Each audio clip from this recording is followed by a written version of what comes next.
The Arabian Desert. A vast ocean of drifting sands and scorched, sun-baked rocks. Beneath these endless dunes, oil. The lifeblood of our new mechanical century. For more than 400 years, the Ottoman Empire has ruled these lands, controlling all that's to be found here. But the Ottomans do not rule unopposed. Small bands of Bedouin rebels have united to overthrow the empire. They strike without warning and then vanish into the desert. Fighting alongside them is a lone British officer, whose exploits have earned him wide renown. The world has taken to calling this man Lawrence of Arabia. In the desert, you rely on good planning, but you also hope for a dash of luck. And luck was with us when we learned of a recently derailed Ottoman train carrying a most interesting piece of cargo.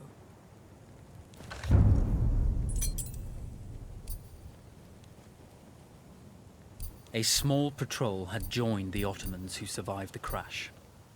Together, they guarded the wreckage and waited for reinforcements.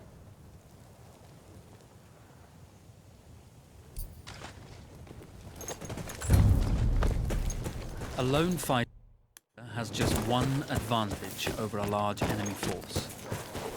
A lone fighter can move unseen.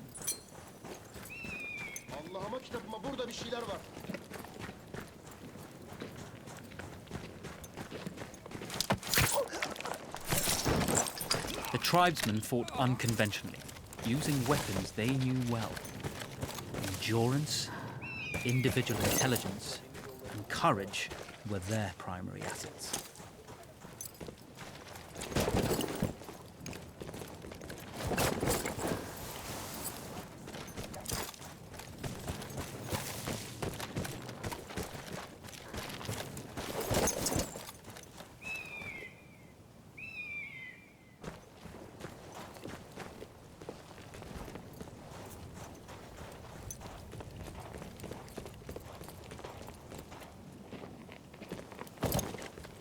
Takviyeyle kardeşim.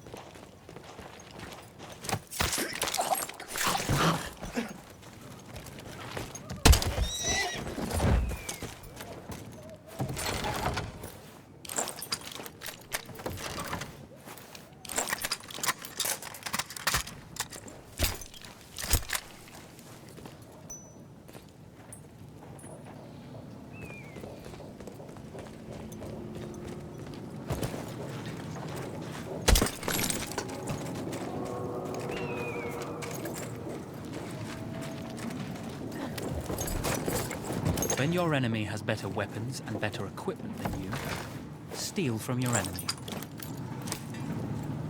Oradaki.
Now, it's over.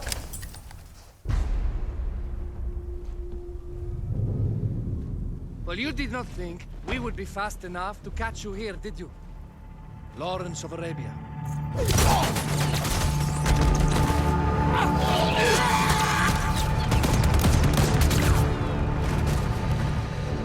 Actually, I was rather depending on it. Lawrence. Well, this is very clever. Now the hunter becomes the hunted. So who might you be? How enchanting you are, my dear. Ahmed. I'll show you enchanting. If it weren't for you, I'd be free. Free, is it? You'll be free when you're dead. And I'm happy to tell you, the Empire intends to grant you all this freedom very soon. Even now, an engine of destruction scours this desert, obliterating your allies, your families, your homes. Soon there will be nowhere to run. Nowhere to hide. Soon all that you know, and all that you love, will be ashes. You will all be free to die. Oh. Ah, you animal! Zara.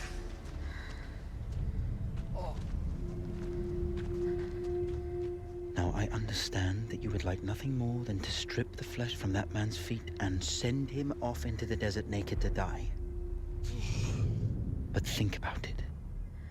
You're right. I'm sorry. My friend here, she can be a little brusque. You're going to tell me how to lie to your train, so we can lure it into a trap and destroy it. Impossible. To even begin to talk to that train, you would need an entire book of communication codes. Oh, like this one, you mean? You can never stop the progress of machines! One day, the whole world will take your lands and the precious black gold beneath its sands. We shall see, my friend.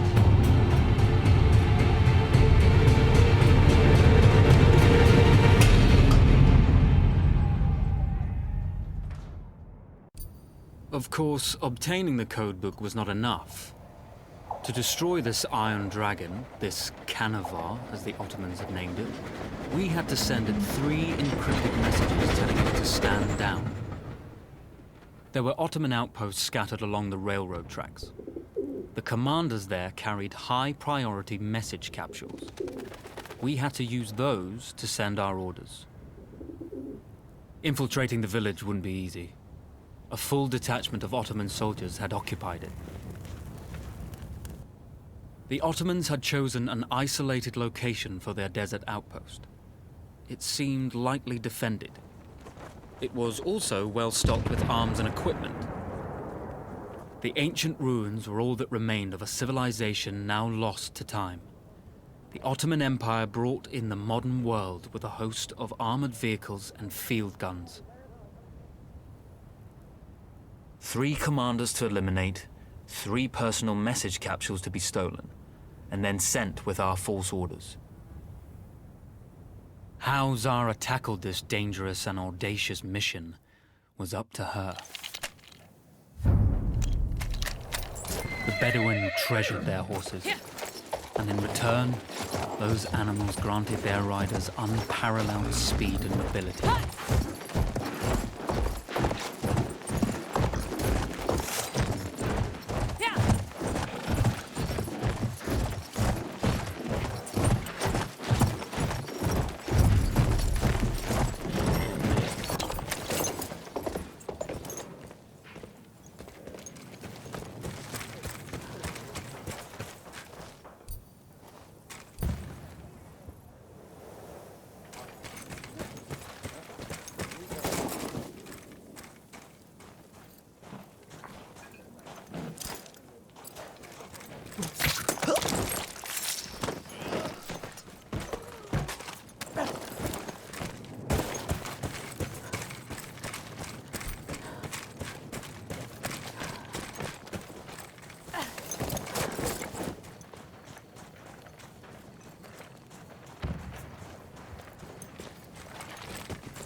O ne?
A single order wouldn't be enough.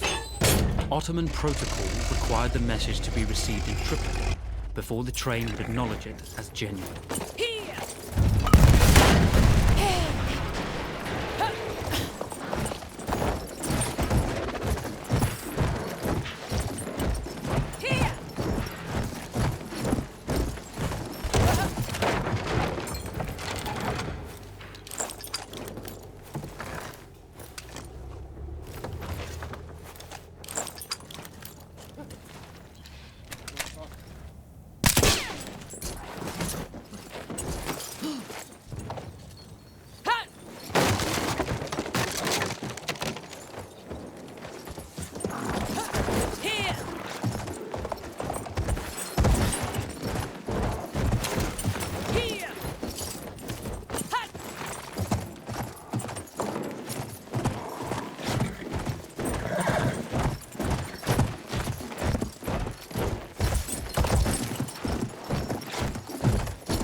We were putting a great deal of trust in Zara's capabilities, but I had complete confidence that she would carry the day.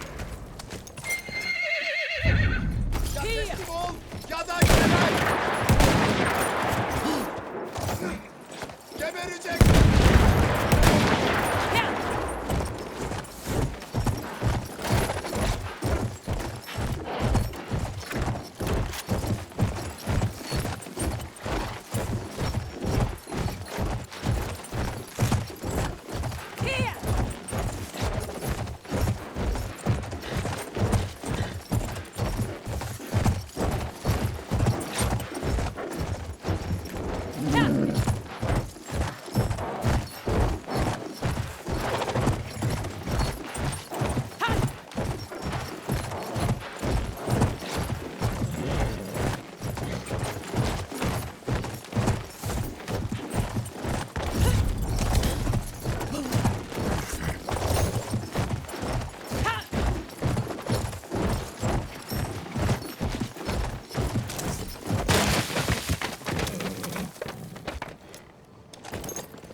Etrafınıza bakın. Burada siper alacağım.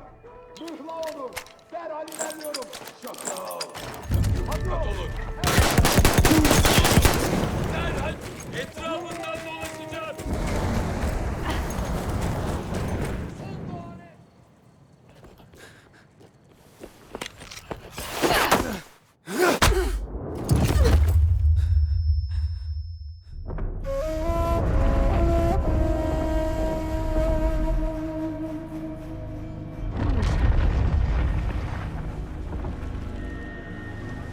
Although you see, the message had already been sent, my dear. Though not the message you would have wanted. Lawrence was such a good host. It almost seemed rude to escape. I made sure to note the location of Lawrence's camp, of course. Which means the train knows too. Twice, you told that train everything was clear. But I told it exactly where to attack.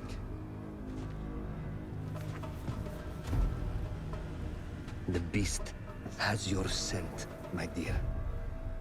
And it's coming to slaughter you and your little band of rebels. First, the firestorm from the cannon.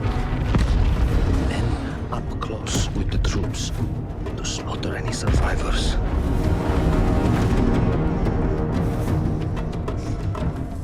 The legend of Lawrence of Arabia dies tonight.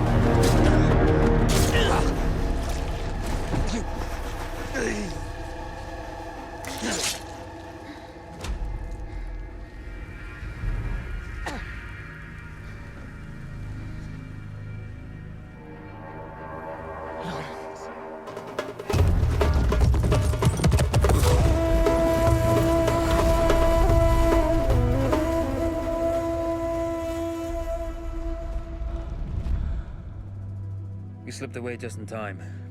Tilkitchi was a fool to think we'd ever stay after he escaped. The carnival won't stop hunting us. No, it won't. Let me think. The train's coming a long way. So it'll have to stop to take on water. That's where we strike. Agreed. I'll deal with any sentries, then rig explosives on the track. Yes, and I'll rally our fighters. When I blow the lines, the train will be trapped. So when you hear the blast, you need to attack them with everything you have. It's good. But you know that there's a chance the men may not come. You may set off those explosives and find you're out there all alone. You know that. I guess I won't know either way until I set it off.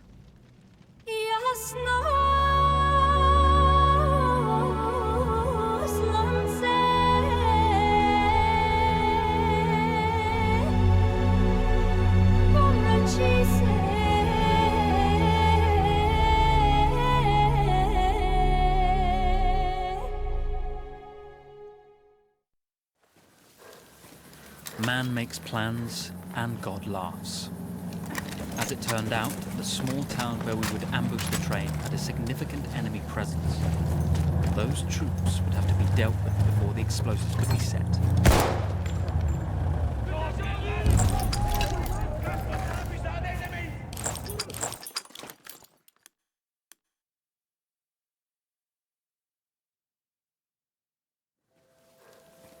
Man makes plans and God laughs. As it turned out, the small town where we would ambush the train had a significant enemy presence. Those troops would have to be dealt with before the explosives could be set.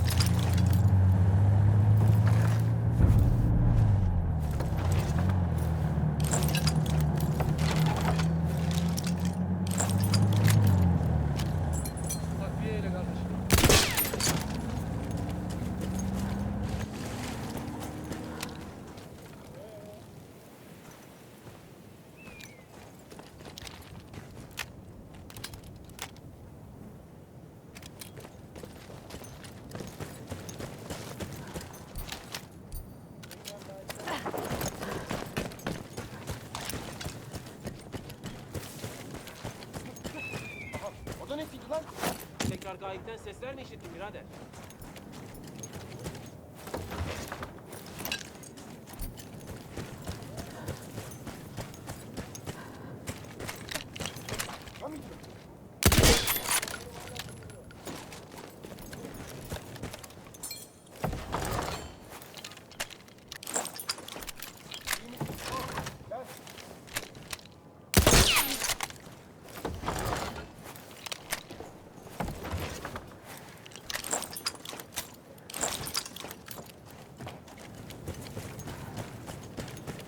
Buna koyacağım ama yine mi?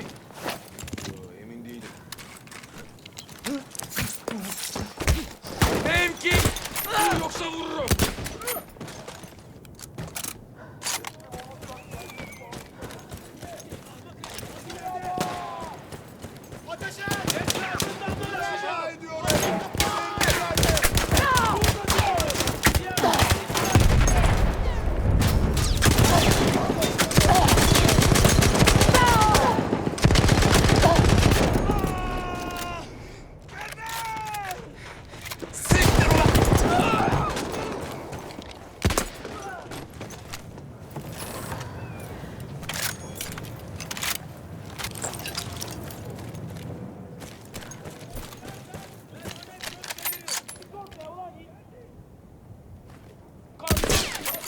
Öldürüldü!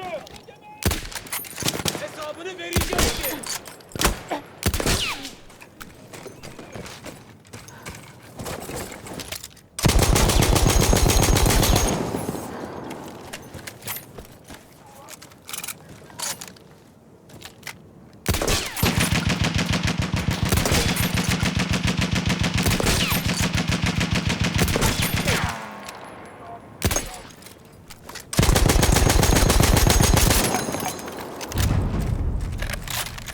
Once Zara secured the town, the trap could be set for the arriving train.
Vengeance can be a sweet or bitter brew.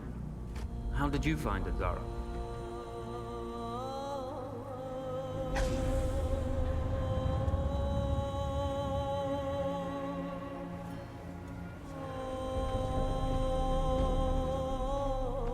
And you're right, we do need to think bigger, act bigger. Maybe even the Suez Canal.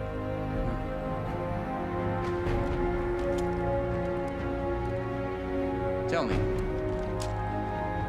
what do you know about battleships?